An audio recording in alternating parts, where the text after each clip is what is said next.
Hey, and welcome to the political show right here on Active FM, where radio has never been better.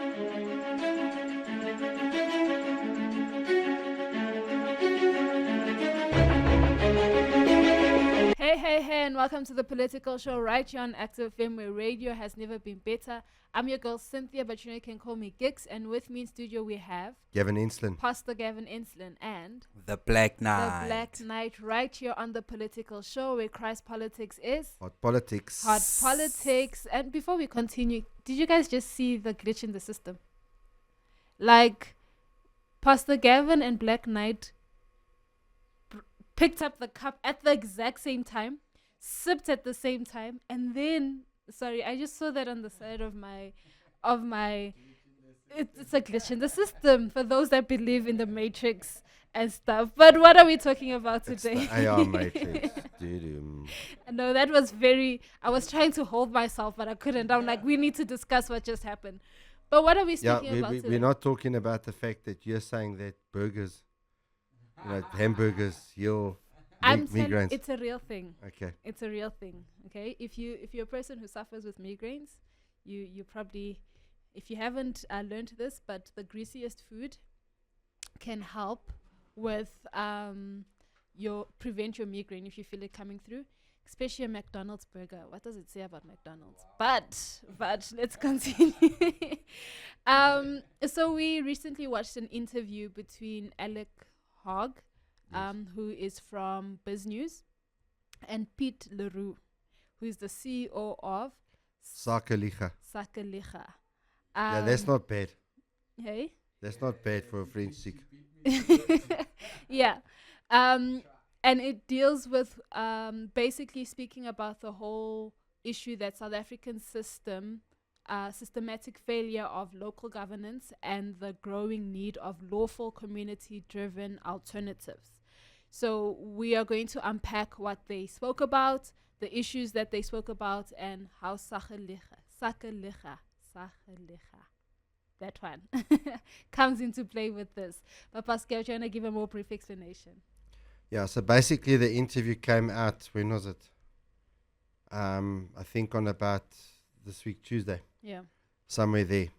And they were talking, there's a place called Dibitsong in the, I don't know if it's in the northwest or Limpopo province. It used to be called Lichtenburg.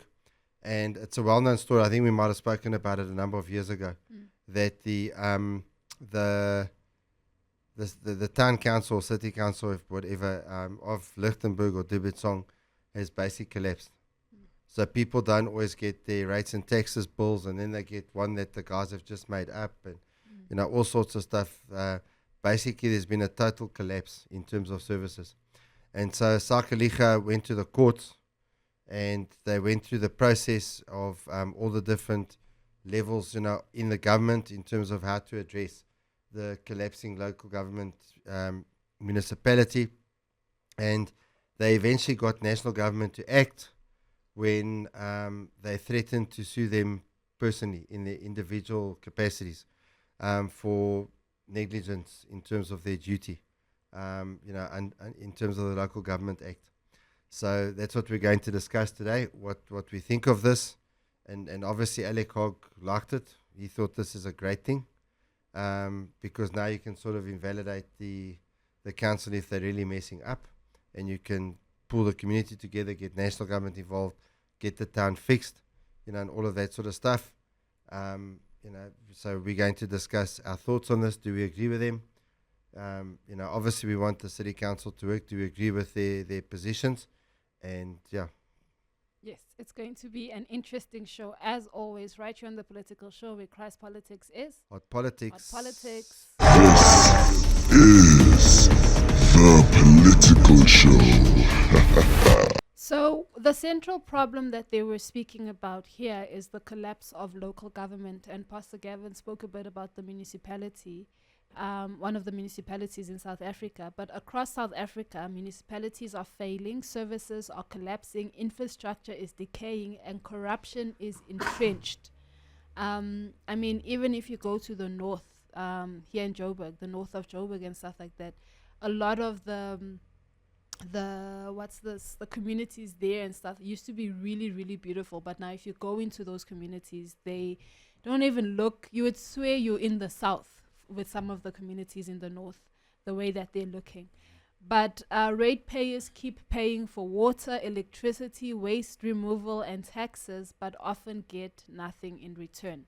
Traditional remedies like voting new people into office are no longer effective because elections produce the same result. Voters remain loyal to the dominant parties, even amid dysfunction.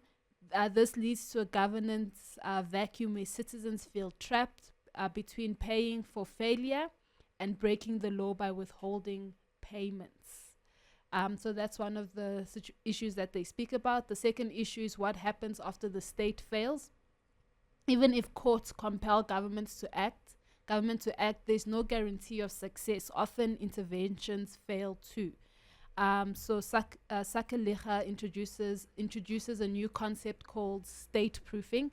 It's a concept that he spoke about in this interview, and this means that local businesses and residents form service association. They organize and manage their own essential services, such as repairs, billing, maintenance. They legally withhold payments from for non-delivered services, and over time, these communities build a parallel governance structure functioning within the law but independent of corrupt officials. So, what are your thoughts on that? Yeah. Obviously, first of all, the whole thing of community action, I'm fully in agreement with, and my entire life I've sort of supported that. So that part of the discussion, I agree with. But the number one, there is a problem with the governance system, and that not enough powers are devolved to the local government as it is.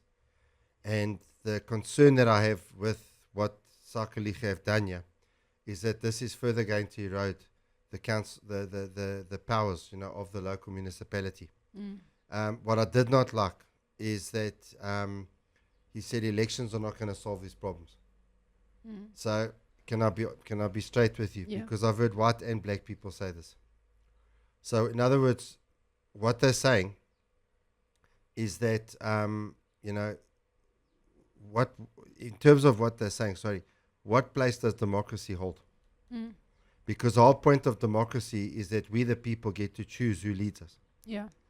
Now, for me, if a local council is failing, they've got this local government act, which says, right, if your municipal council's collapsing, then you can go to the province, and according to the Municipal Act and the Constitution, the province is supposed to step in.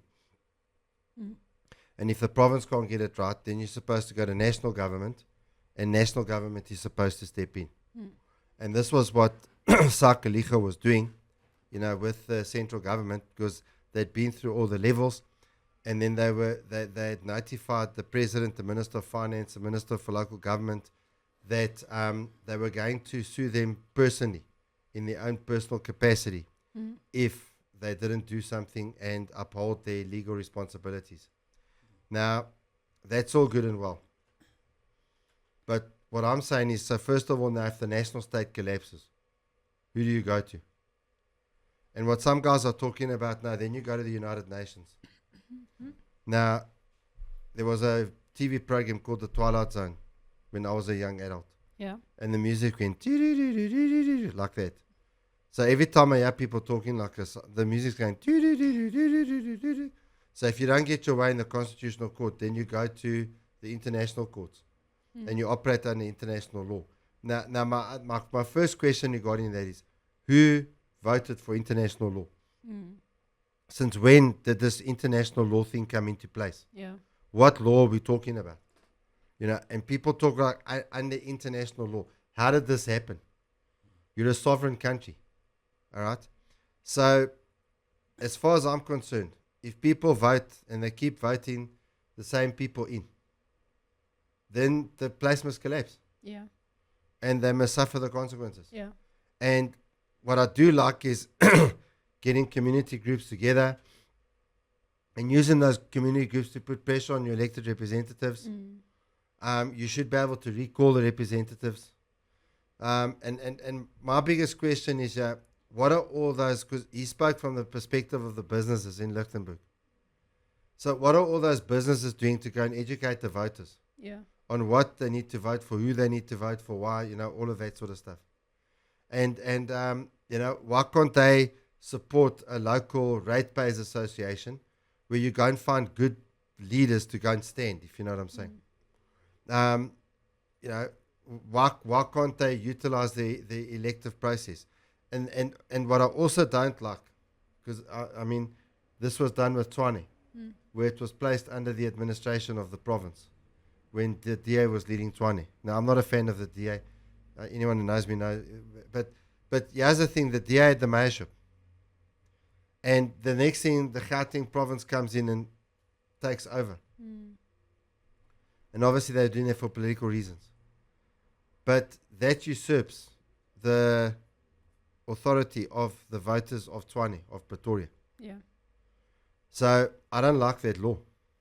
I actually have a huge problem with the law. Yeah. The national government and the provincial government should have no say over the local government. Yeah, that's true. Yeah. And also, the local government's now beholden to national government because the national government gives them money. I don't like that either. We're supposed to have different levels of government. Yeah. Yeah. Black Knight, what are your thoughts? My thoughts, I'm busy trying to put them together right now.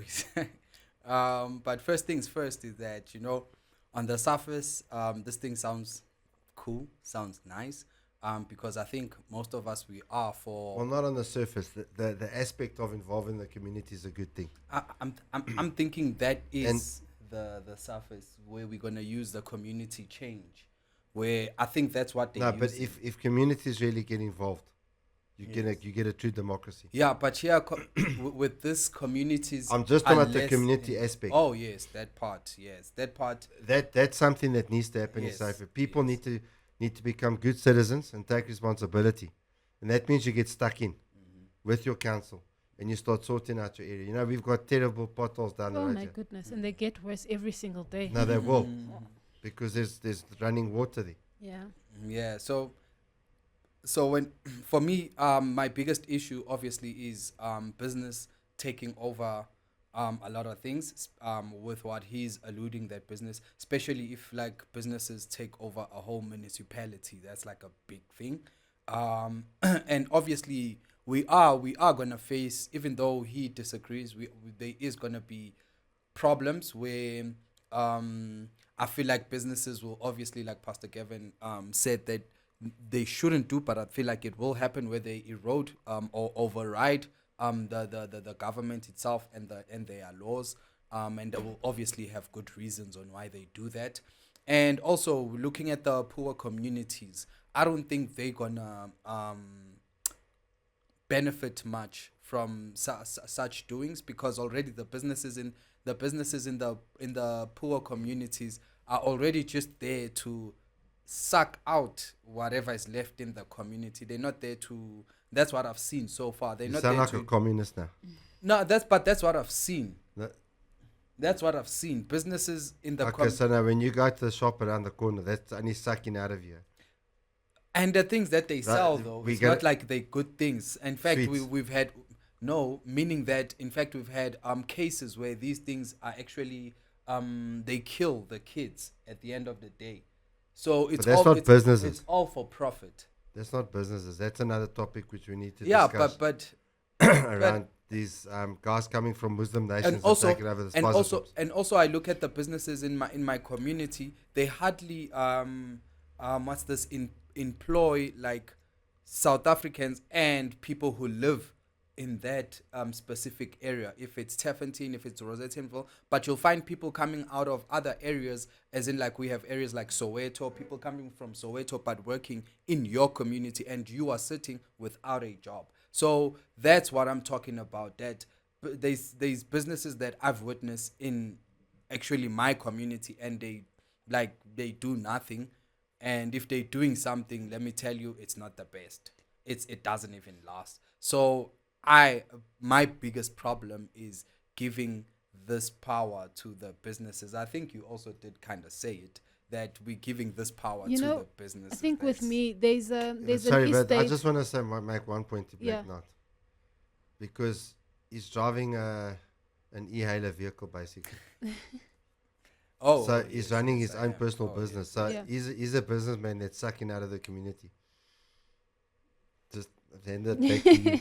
But that was No, no, unfair. I'm That using, was no, no, unfair I'm to saying do using that. your law. I don't agree with that point. So I think with me, I agree with the whole community coming together. There's an estate now. I don't agree completely with what this estate is doing because the 2030 plan and the surveillance thing and stuff like that. I feel like they headed towards that. But there's an estate in Pretoria where basically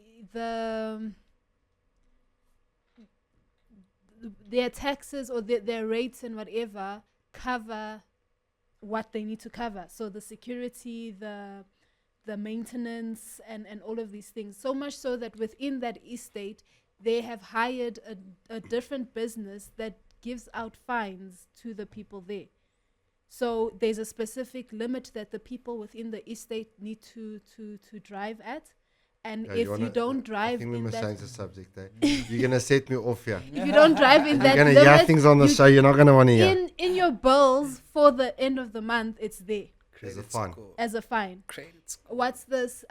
If, for instance, your dustbin hasn't been taken out or cleaned or whatever, you are able to complain because you're paying those rates, and then within the community there, the people who have been elected as the governing bodies and whatever, they deal with those issues in terms of the waste removal. Obviously, then specific those things I agree with, but then when we go into detail with now how the surveillance in that estate and things like that, that's again, like Pascal says, a topic for another day because I don't think I'd live in that estate. Yeah, but I mean, But- they used those cameras to track down Mr. Sabir, General Sabir. We were speaking about that last week. Yeah, The next Yeah. thing, there's a whole lot of photos of you in court yeah. with all of these security surveillance cameras that they're going to use to find you with facial recognition and number plate recognition. Yeah, but basically what I'm taking out of that, when you see a community like that come together and say that we'd rather use businesses and we'd rather use to deal with the ticketing system, because now the security company is not asking for bribes. Well, I don't know if they've been had situations where they ask for bribes and stuff like that, but the ticket goes straight to your bill for the end of the month. Whereas now we're finding people who have paid their tickets, trying to renew their license, and all of a sudden the tickets that they paid years ago are popping up again, and stuff like that. So I think I agree with the whole thing of community associations coming together and dealing, and I think it would also help a bit with the situation. Do I think it's going to alleviate corruption? Unfortunately not. Something Pastor always says, businesses, something Pastor always says, the government is a reflection of us. with the businesses running these things and they don't get chosen. But I feel when there's some sense of You accountability mean they don't right get now, elected? Yes, and No, no, then that part I and agree then with. you Yes, that don't part is remove thing. them. That's dangerous. yeah, that if you, it has to be a democracy. It has to be something that everyone chooses within the community. But our law has made it that we can't. The general citizens don't have a choice in terms of what the government Because how does. this thing wants to be ran is that we choose a leader, but he's controlled by the overall business. The one that represents is like the leader will come to the community and speak to the community and stuff, but he's working for these businesses that are running You know what the their biggest thing. You know what the biggest problem with this is? And it's the same, you know, we've been listening in the Matlanga Commission, and we've also been listening in the Dimkonazi Ad hoc Committee in Parliament. The situation we've already got in South Africa is your cabinet minister has no power. Hmm. That's what's come out. And people are talking like that's a good thing. Because the cabinet minister is the one who's been voted in. Okay, and indirectly they have been voted in because the cabinet minister is chosen by the president and you voted for the president. So So now this cabinet minister, who's an elected representative, in a period of less than 5 years, he's going to be accountable, or she's going to be accountable to the people. And we saw in the last election, if you mess the people around for too long, they're going to vote you out. But now this cabinet minister doesn't have any power to do anything.